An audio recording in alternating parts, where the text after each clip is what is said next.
Doctor, you hit on the third leading cause of death in the United States, and I'm sure most of us could figure it's either heart-related or cancer or diabetes, things like that. Can you clue us into what that is and why? Yeah, okay, and thank you for asking that, because this is the 10,000-pound gorilla in the room that nobody's talking about. The third leading cause of death, as published in the Journal of the American Medical Association, is MD-directed treatments. This means you go to a medical doctor, an MD. He gives you a treatment and you die from it.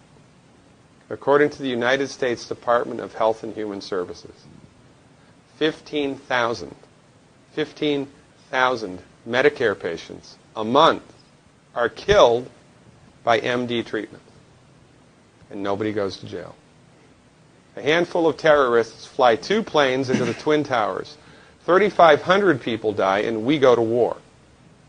But 15,000 people a month are killed by medical doctor treatments, and we don't bat an eyelash. This is because we have been, I don't want to say brainwashed, that's not the correct term, but we have been, for the last 100 years, kind of led into this false belief. You know, I think it was Marcus Welby that started it, that the medical doctor is king and knows everything about everything. And really, you need to just shut up and follow your medical doctor's advice. Most people in the United States have no idea at all of the history of the evolution of medicine in the United States. In the early 1900s, it was a relatively level playing field between the chiropractors, the osteopaths, the homeopaths, and the MDs.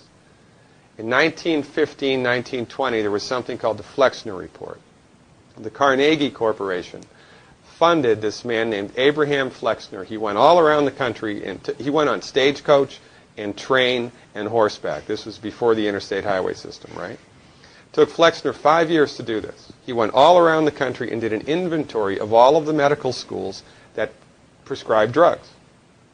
He brought the list back to the Carnegies, who owned drug companies, and then the Carnegies and the Rockefellers gave millions of dollars of free money to the medical schools and hospitals in the United States that were prescribing drugs. That was the beginning of the end. After the Flexner Report, there was no more level playing field in the United States. And the MDs started a juggernaut that's taken off. Most people in the United States think that the predominant medicine here, MD-directed pharmaceutical medicine, we think that those guys are top dog because their therapeutics are better than the homeopaths or the naturopaths or the chiropractors. It's not. They're in the driver's seat because of political and financial coalitions that were built at the turn of the century that most people have no idea of at all. And it's a gigantic problem. And I mean, it's crazy, right? It's the third leading cause of death.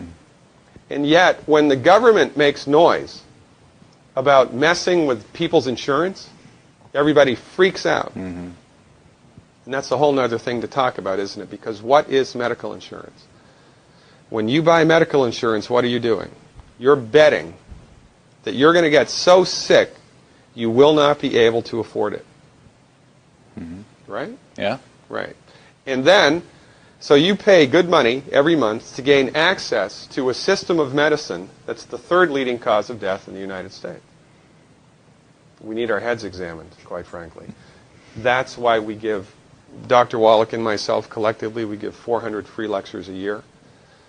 And we're building a grassroots network because people don't know this. I mean, people, I come to my lectures and they look at me and say, couch potatoes live longer? Medical doctors, the third leading cause of death? You know, what's going on here? We're like the people, you know, in Galileo's time saying, hey, everybody, you know, it's the sun that's at the center of the solar system, not the Earth.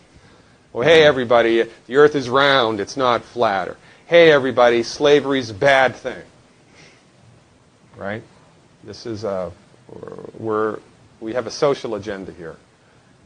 Why do we have a social agenda? Because people are suffering needlessly.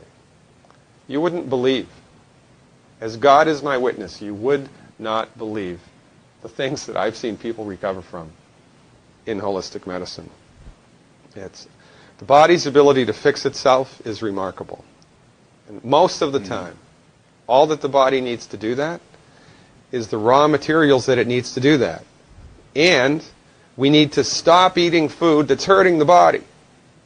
You know, if you put diesel fuel in an unleaded engine, even if it's a brand new Ferrari, it's going to run like crap if it runs at all.